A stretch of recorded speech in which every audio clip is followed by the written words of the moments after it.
and what we're doing today. All right, this is going to be a lecture on the establishment of this church in Hammond and the collection of stained glass that has developed over the past 150 years. Very much for coming. I am the Reverend Liz Embler Beasley. I am honored to be the rector here at Grace Memorial Episcopal Church, and I am even more honored to introduce to you the amazing Howard Nichols.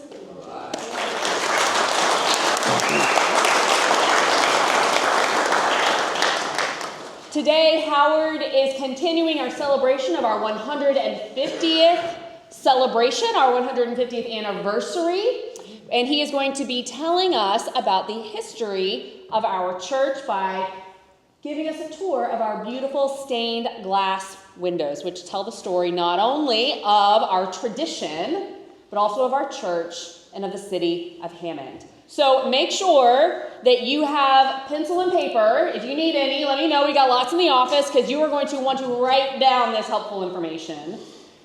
And also, does everybody have one of the flyers? Do we have enough of them? Do I need to make more?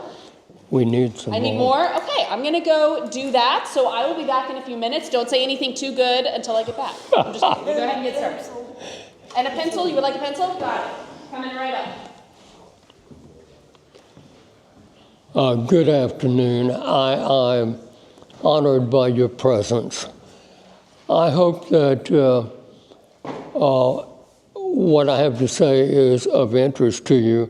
I want to make an introductory statement about the history of the church and how we got here, and then we'll talk about the windows. In 1854, the railroad right over here opened. It came across past Manchac and what the Picayune in those days called the Trembling Prairies. And they editorialized that there was no way that an engine could move over the track and not shake the whole thing down into the swamp.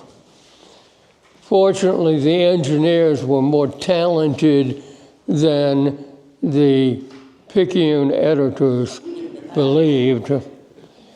What that did was to open up this area north of Lake Maurepas and past Manchac into development. And initially, there was a settler here named Peter Hammond.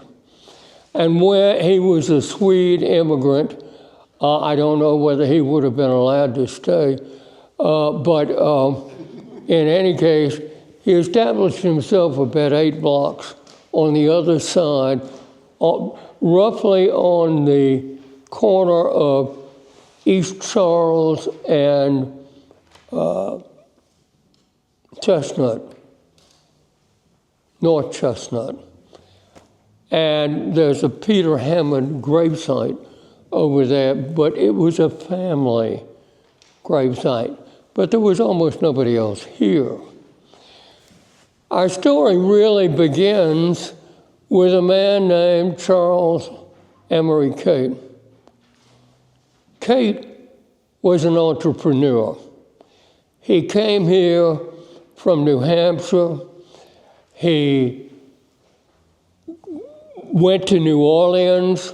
He went to New Orleans because New Orleans was one of the largest cities in the United States, and he thought that he could make a fortune there. And he established a business and began prospering. And he went to church, and he saw this beautiful woman singing in the church choir. And he decided he was going to court and marry her, and he did. And her last name was Waterman, and the family, her father and her sisters and her mother had moved to New Orleans some years before, and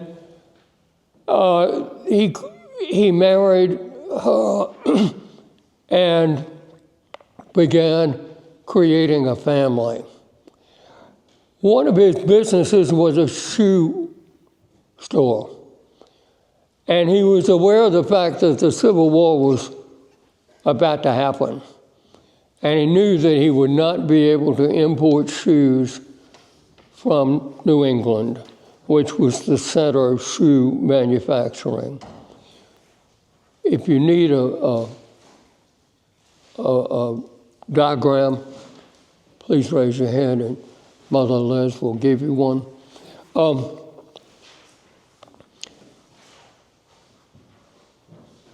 Mr. Cate realized that with the war coming, shoes were not going to be available. And so he decided to establish a shoe factory. And his family had manufactured shoes in New England, so he was familiar with the manufacturing of shoes. And he came up here in 1860 with a man named John Wilcom, whom he had brought down from Massachusetts, who was a skilled shoemaker. And together they came up on the train, and there was nothing here except on the railroad map where Mr. Hammond's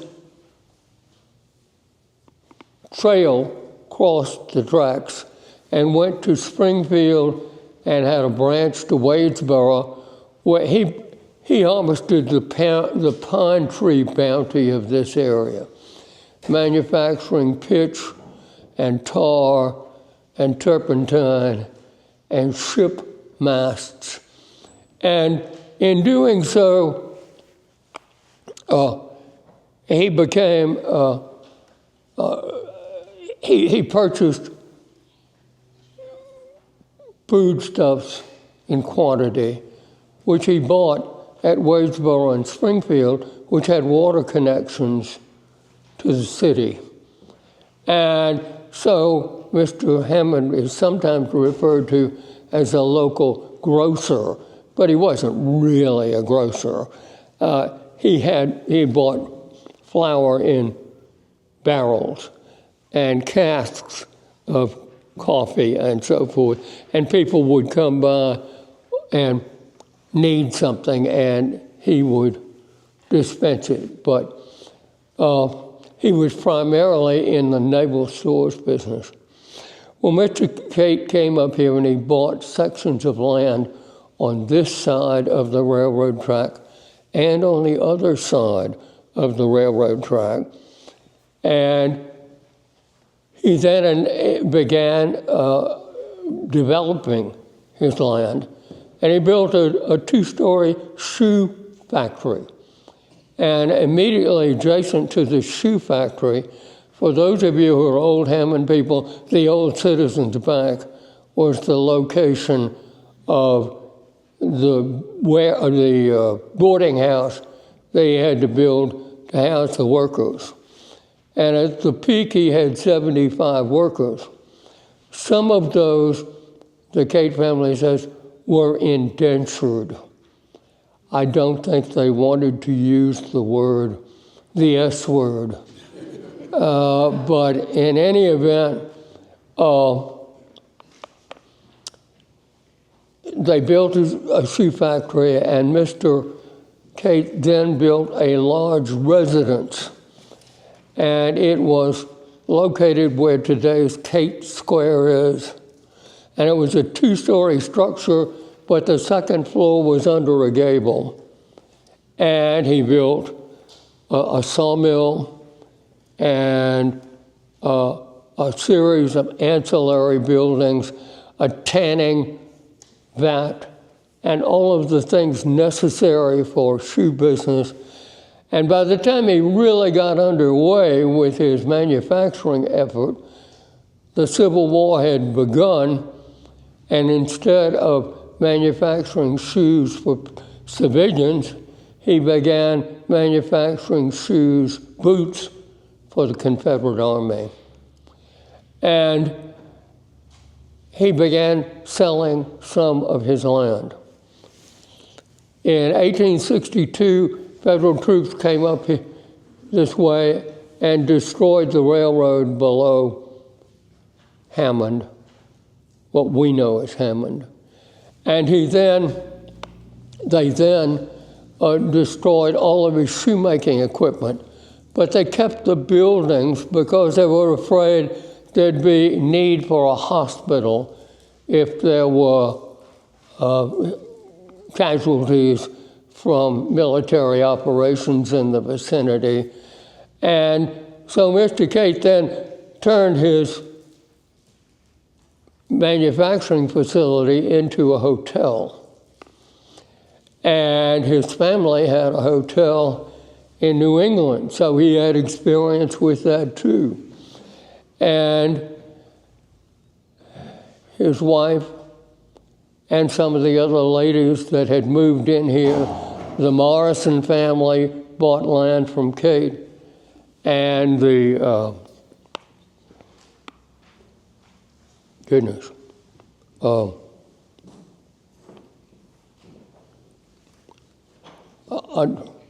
I would say 4 or 5 families came up and bought land and built houses.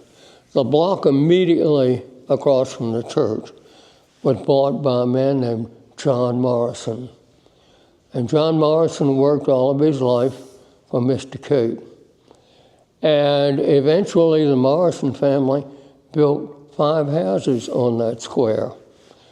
The 2 that you can see from the front of our church are original Morrison houses. The other 3 have been replaced. Mr. Cate then continued his real estate ventures, and he hired a man named Hyer, H-Y-E-R, a surveyor, to lay out the streets, and he named the streets for family members: Charles, Robert, Morris, Thomas, and so forth. I believe that the street in front of us was originally called Melzer Street.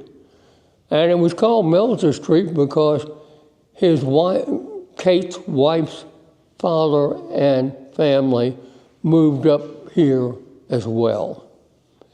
And it was Melzer Waterman,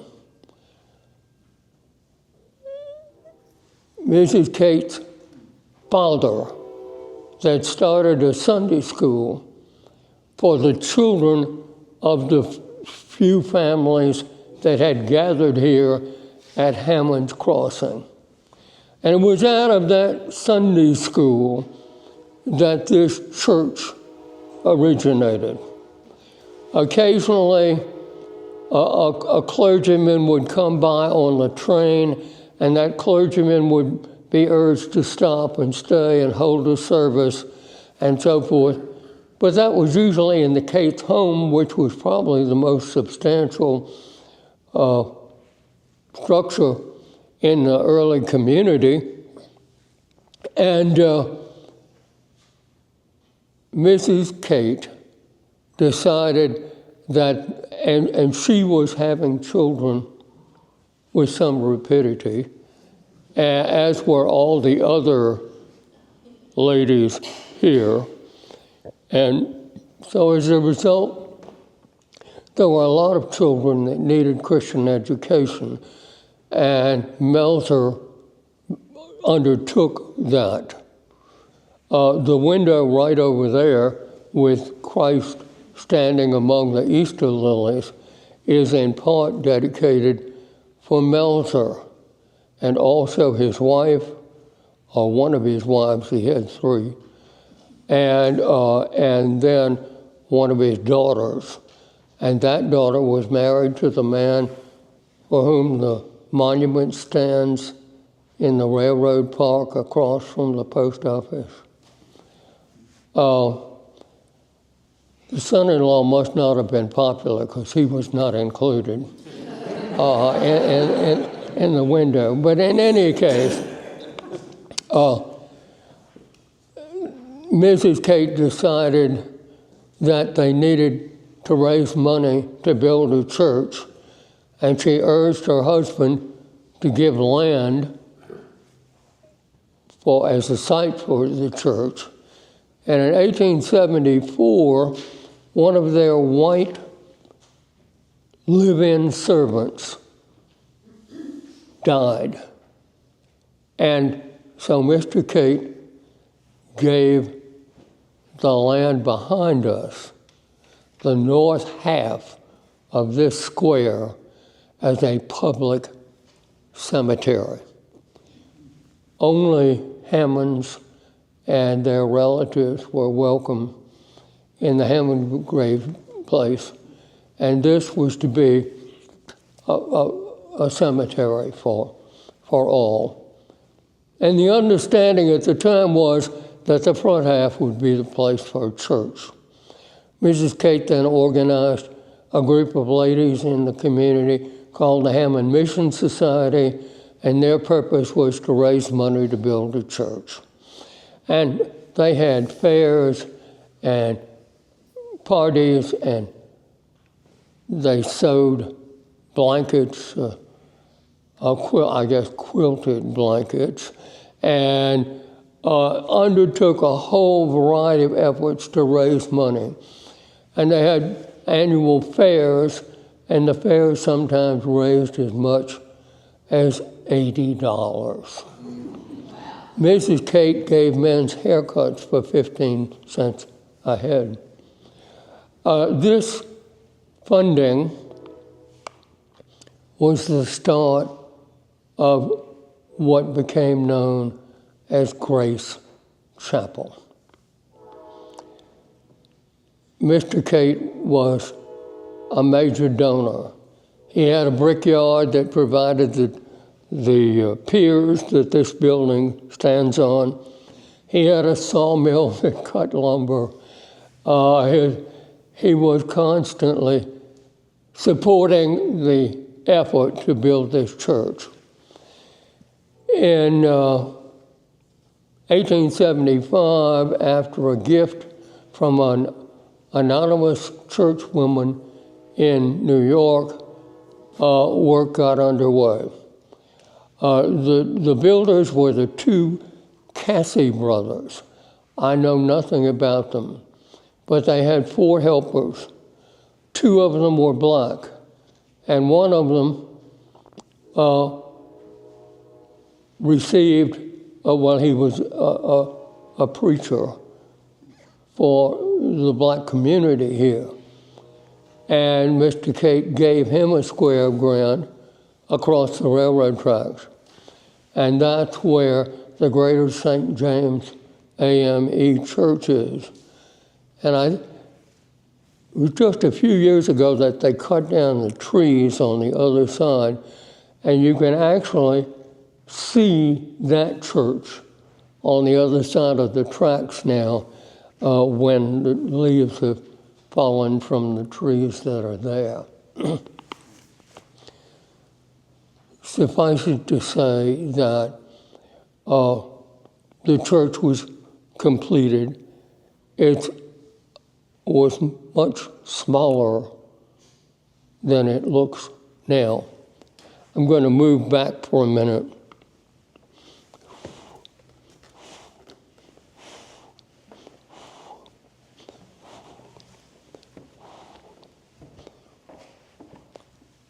This was the back of Grace Chapel, right here.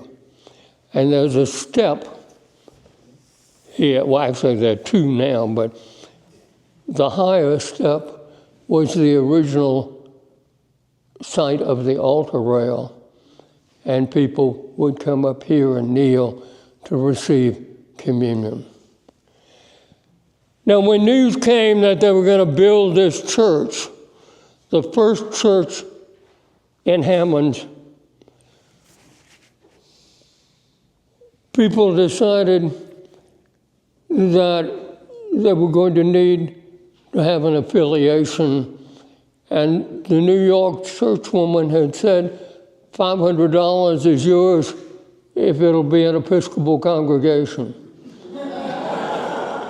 And an Episcopal missionary priest would take the train and he'd stop at Ponchatoula and Hammond and they meet. And there are 3 Episcopal churches that he was largely responsible for. When the church was built, there were 2 stained glass windows. The one behind me at the north end of the church, and I'm not sure what the number is on your chart, but that window was a gift from Trinity Episcopal Church in New Orleans on Jackson Avenue. And there is a gorgeous book about the stained glass in Trinity Church, New Orleans. We don't have a full photograph of that window, but we do know that it was installed over the altar right behind where I'm standing. And the First Episcopal Church in the Louisiana Purchase was on Canal Street, where the Ritz-Carlton Hotel is today. And the church was so popular that they couldn't accommodate all of the prospective worshipers.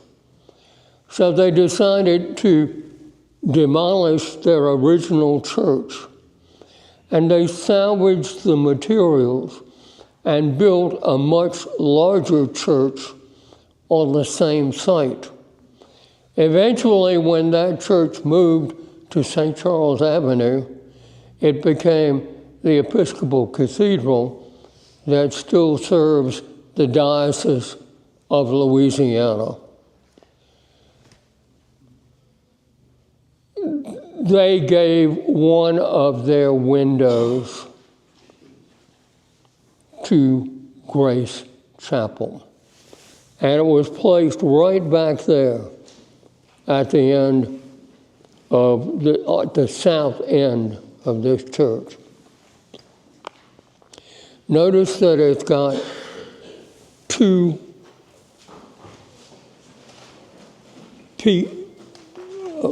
pointed arches. On these windows on the side over here, each one of those side pieces are called lancets, Lancets, lancets. And not all of our windows have lancets, but certainly these 3, and one back there, and this one over here, all have lancets. They're these vertical sections with pointed tops. And then where the 2 pointed tops join, there is a connection, and there is some kind of Christian symbol located. There's the dove of peace, and you'll see this is the Christian symbol for Christ, and there's the hand of God over the sacred music window. Anyway, not all of our windows have these, but some do. So when this church opened, there were 2 stained glass windows, and both were gifts. One was matted behind me, and the other was back there.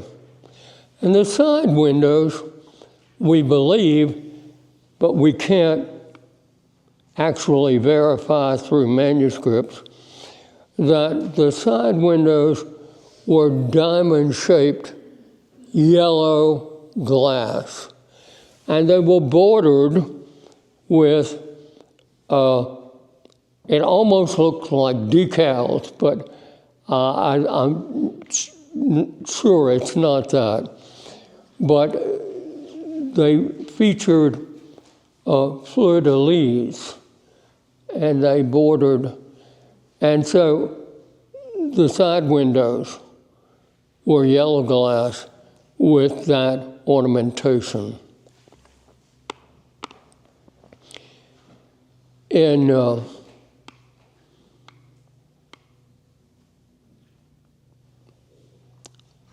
early after Grace Chapel opened, there was a hailstorm, and it destroyed the gift window from